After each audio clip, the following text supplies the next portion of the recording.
Welcome back to Just Chattin', and this is the series of videos we do on Thursday and Sunday evenings just for our own amusement. So, quick little Audie update for the Audie fans. He's sleeping across the room from me. My neighbor Jane came over for a visit yesterday, and Audie loves Jane, and Jane loves Audie. It's a match made in heaven.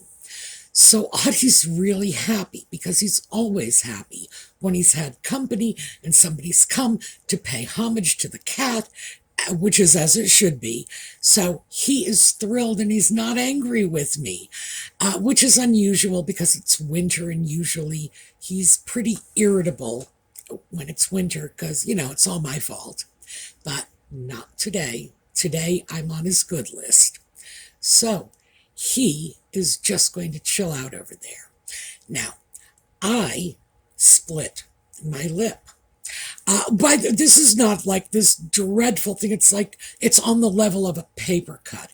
But I figured I would mention it before I would hear about it in the comments about that. What is that?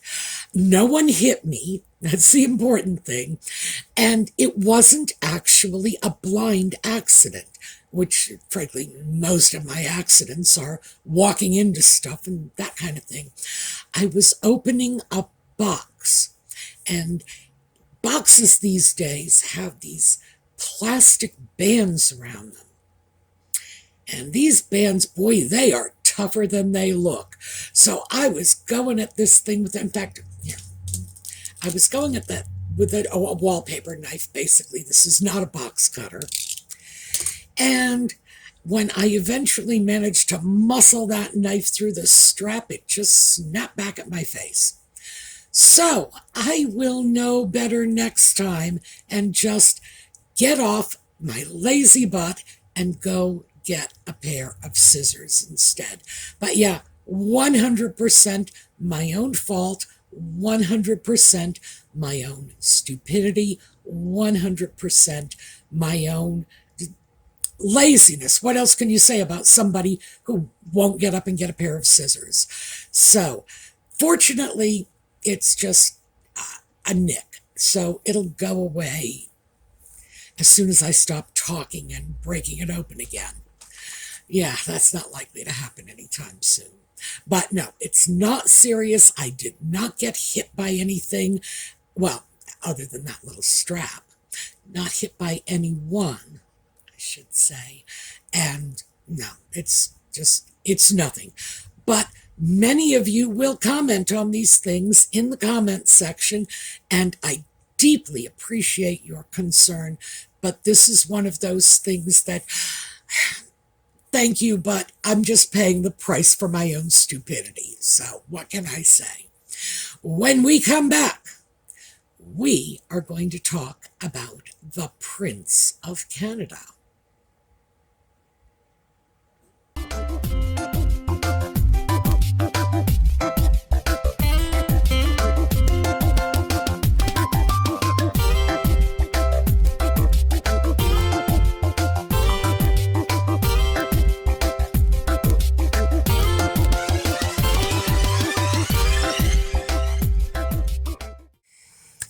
So there is a story just shooting around in social media. It is gaining traction as far as I can tell, although it's still very, very new out there.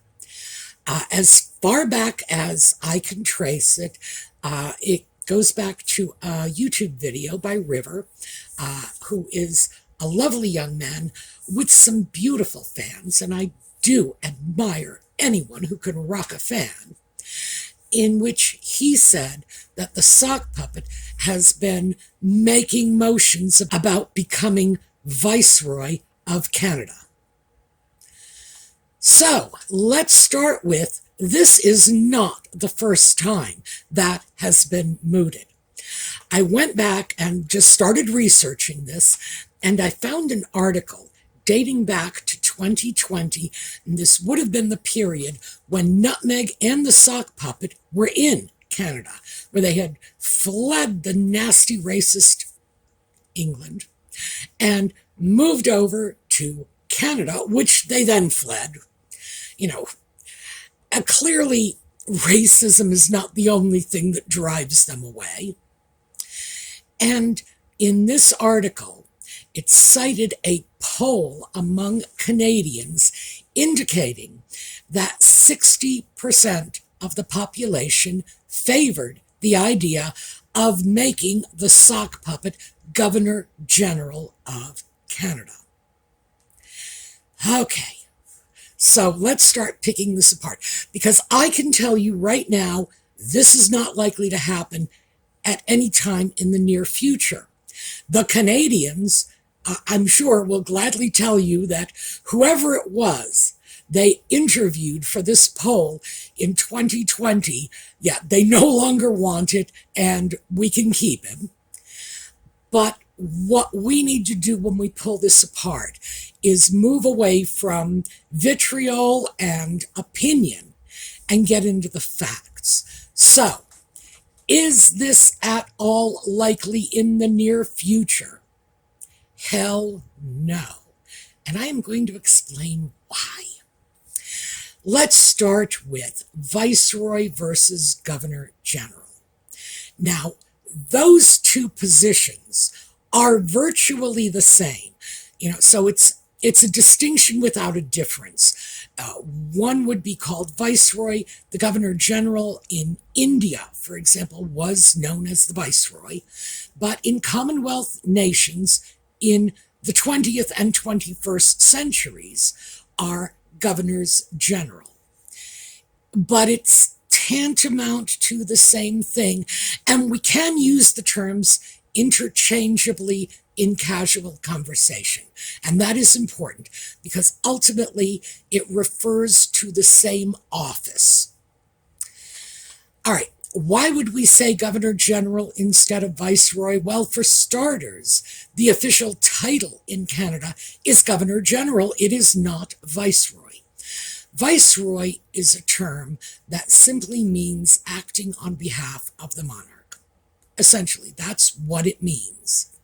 And the Governor General's position is to act on behalf of the monarch. So it's the same thing.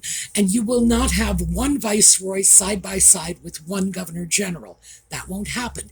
It's the same office, the same position, just different words. Why we would not use the term Viceroy any longer is, quite frankly, optics. The term Viceroy was in use in the 18th, 19th centuries, early 20th century. And it just resonates with the old empire and the colonies. So would we still use that? No, I just don't think it's appropriate to use the term any longer. Mostly because it's somewhat offensive and degrading to the nation that would in fact have the Viceroy / Governor General. It implies they are a colony and these are commonwealths. These are people with independent governments, and that needs to be respected. Also, if they choose to call their monarch representative Governor General, then we should fall in line with that, especially since it is so widespread these days. Now, has the sock puppet been referring to himself as the Viceroy of Canada? I have no idea. That is essentially what River was saying in his video, because I did watch the video, and that's, well, suggesting, that's probably a better term, because he said this is the rumblings he's heard. Do I accept that it is possible that the sock puppet has been doing this? If you told me that idiot was putting on a feathered hat and calling himself the Queen of the May, I would not doubt you, because he's an idiot. Also, This is in keeping with his personal brand of uber hypocrisy, that even having a friendlier title available, Governor General, that he would choose the old empirical title of Viceroy. Sure, no trouble believing it at all. However, it's not going to happen. So let's go back for a little bit of history, and I'm going to keep it very short because I know you're not all history fans. The Canadian government has had a Governor General / Viceroy. This office has existed since 1763, shortly before the American Revolution. So it's a long time. And historically, it was occupied by distant members of the royal family. So, like the fourth son of the monarch would be sent off to Canada to be viceroy. Or the duke, who was like the second cousin once removed of the monarch, would be sent off to be the viceroy of Canada, or India, or South Africa, or whatever. Because remember, the sun never set on the British Empire in those days. So, long-standing tradition. The role of the Viceroy / Governor General is to represent the monarch in Canada in much the same capacity that the actual monarch is functioning in the UK. It's like you want to open Parliament, you want to receive the Prime Ministers, you want to cut a ribbon at a bridge, anything that the late Queen did so gracefully, and Charles is now doing quite adequately. That would be the role of the Governor General over in another country. The need for this is obvious. In times past, the monarch was on one side of the world, and again, sun never set on the empire, so with such a far-reaching realm, it was wise to just appoint deputies to represent the monarchy, mostly in ceremonial capacities, although there is a political side to this, but mostly it's ceremonial capacities. Overseas, sure, makes sense. And up until the Second World War, the Governor General / Viceroy, and by the way, I'm using those terms because they were used at various times throughout the history of this position. This individual, up until the Second World War, was a titled individual in most cases. It would have been the Marquess of something or other, or the Earl of something, or a Duke, one of Queen Victoria's sons was Governor General of Canada. So, and by the way, that was in the 20th century. And this is what happened. Essentially, the monarch chose this person. Not so anymore. Now, the Canadian Prime Minister recommends the candidate for the Governor Generalship. And does the Prime Minister just recommend, some guy he went to school with or whatever? My first thought is to say, well, of course they can't do that. On the other hand, the current Prime Minister is the son of a former Prime Minister, so who knows what's going on there. There does seem to be a bit of inherited power happening here. On the other hand, let's face it, we had a couple of Bushes in the White House not too long ago, so maybe that happens all over. Prime Minister recommends someone, and the monarch will usually rubber stamp that recommendation. I say usually because one could conceivably see a situation in which the Prime Minister could nominate someone who was too controversial. It's possible.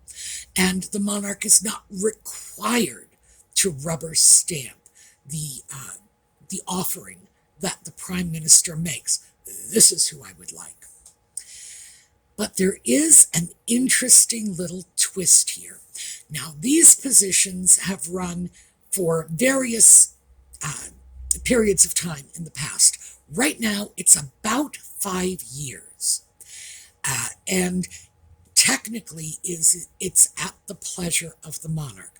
But custom has pretty much kept it at about 5 years recently. Here's another little bit of custom.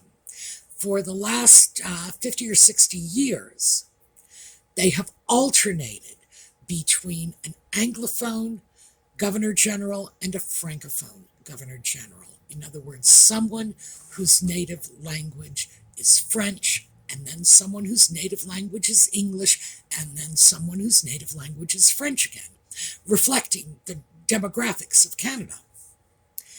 Now, in practice, most of the governors general for the last at least 30, 40 years have been bilingual. So they speak both French and English, but pulling from each culture has been deemed useful in appointing the governor general, and I get that. I totally get that. We deal with our immigrant population in our melting pot kind of way. It's like, we don't care who you were before you come here, you're American. But in Canada, and my Canadian friends will know this, and of course anyone who's ever been to Canada will know this, they have a system in which they tend to preserve people's national identities more. It is very charming to be able to go into a section of Canada where everybody speaks Polish, for example. Beautiful, it's charming, but they've handled it differently. So for my American friends, I wanted to explain that so that you'll understand why this is an issue. So tradition indicates that the Prime Minister, about every 5 years, puts forward a new person, a new candidate for the monarch to approve as Governor General, and it will first be an English-speaking person, natively, a native English speaker, and then a native French speaker, even though, in practice, they've all been bilingual. There you go, in a nutshell. Now, back in 2020, when they were first mooting the idea of making the sock puppet Governor General, and the article is in the video notes that are right below this video, they are alleging that 60% of the Canadian population in early 2020 favored the idea of making the sock puppet Governor General. So we would not have seen that at that time. Now, let's start with, they had a Governor General already. Her name is Julie Payette, and what I have for you here is what I believe to be her official Governor General portrait. And she just seems to be an attractive young woman. But let me just show you a photo of Julie Payette from her previous job. Here you go. As astronaut. Oh, and not just astronaut. This is a woman who has advanced degrees in engineering and worked for NASA, not just NASA here in the US, but the Canadian version of NASA. And I'm going to refer to them as NASA North, mostly because they refer to themselves as CSA, and that acronym here in the US has a very different meaning, and it refers to inappropriate crimes against children. So I don't want to create confusion. So we've got NASA and we've got NASA North, and she worked for both agencies.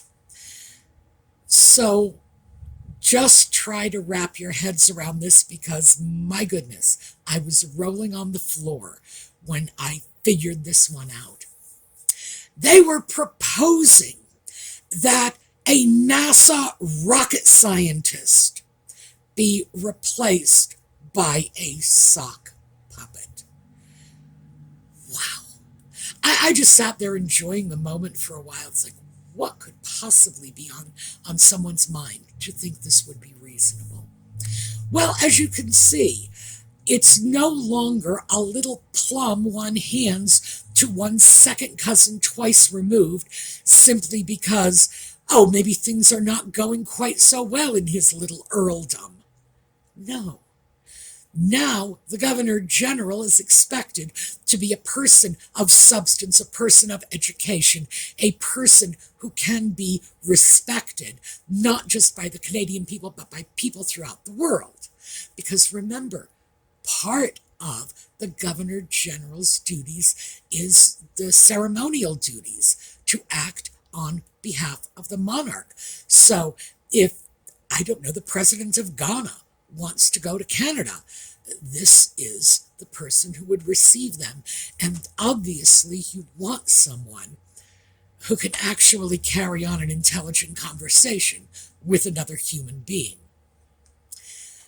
So, would it have worked to replace Julie Payette with the sock puppet at that time? Well, remember, you went from a francophone, Julie Payette, to an anglophone, who was Mary Simon, who is the current Governor General.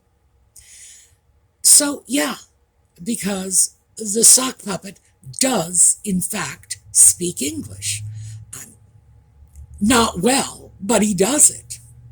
So now we have an English-speaking Governor General in Canada. And this is an anglophone, a person from the English-speaking Canadian culture. The next appointment, by tradition, will be a francophone, someone who speaks French. And we've just gotten past the fact that the sock puppet barely speaks English. So, would he hold up against modern governors general? These days, they've had law professors, they have diplomats, journalists, a lot of journalists, skilled politicians. They are not going out to the Kmart parking lot and picking up the first village idiot they find, which would obviously include the sock puppet. That's not what's happening. It's no longer the little plum handed off to a member of the royal family. Canada is an independent, self-governing nation.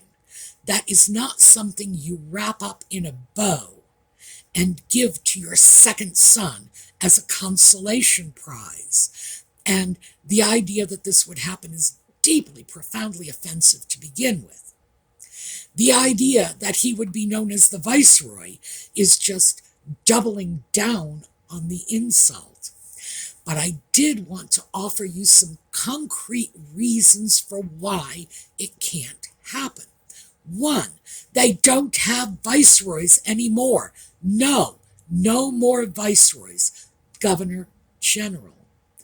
And because the current Governor General is from the English-speaking cultural group. The next one, by tradition, will come from the French-speaking cultural group, which is absolutely not the sock puppet. Now, I also imagine that in time, other groups will be included in this, the First Nations group, or perhaps just the Métis people in general, because Canada has a very, very large Métis population.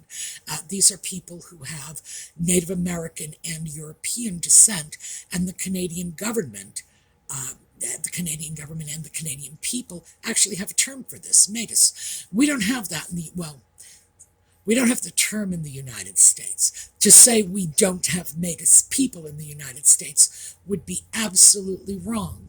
And given that my mother is from a Métis family, I would be the last person in the world to assert that. No, my cousins are all Métis.